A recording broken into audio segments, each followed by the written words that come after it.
محترم ناظرین، السلام علیکم۔ ایک شخص کشتی لڑنے کے فن میں مشہور تھا۔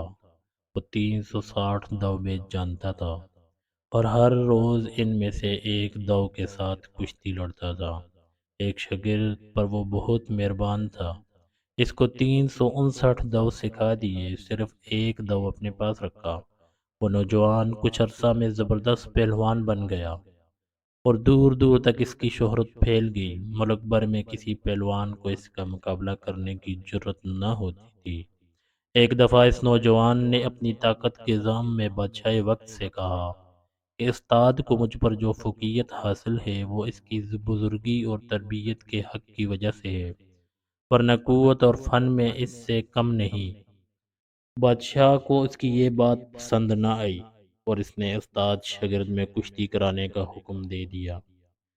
مقررہ دن کو اس دنگل کے لیے شاہانہ انتظامات کیے گئے اور اسے دیکھنے کے لیے خود بادشاہ حکومت کے عہدیدار، دربار کے افسر اور ملک بھر کے پہلوان جمع ہوئے۔ نوجوان مست ہاتھی کی طرح دنگل میں آیا، ایسا معلوم ہوتا ہے کہ وہ پہاڑ کو بھی اکھاڑ سکتا ہے۔ بوڑھا استاد سمجھ گیا کہ نوجوان شاگرد قوت میں اس سے بڑھ چکا ہے، تاہم وہ اس کا داؤ کا توڑ نہیں جانتا تھا۔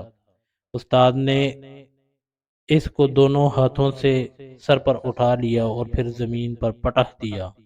ہر طرف واہ واہ کا شور مچ گیا۔ بادشاہ نے استاد کو بیش بہا انعام سے سرفراز کیا اور نوجوان کو ملامت کی کہ تو نے اپنے محسن استاد سے مقابلہ کیا اور ذلیل ہوا۔ اس نے کہا، جہاں پناہ، استاد اپنی طاقت کی وجہ سے مجھ پر غالب نہیں آیا، بلکہ اس نے مجھ سے کشتی کا ایک بھی چھپا رکھا تھا اور اسے داؤ کی وجہ سے جیت گیا۔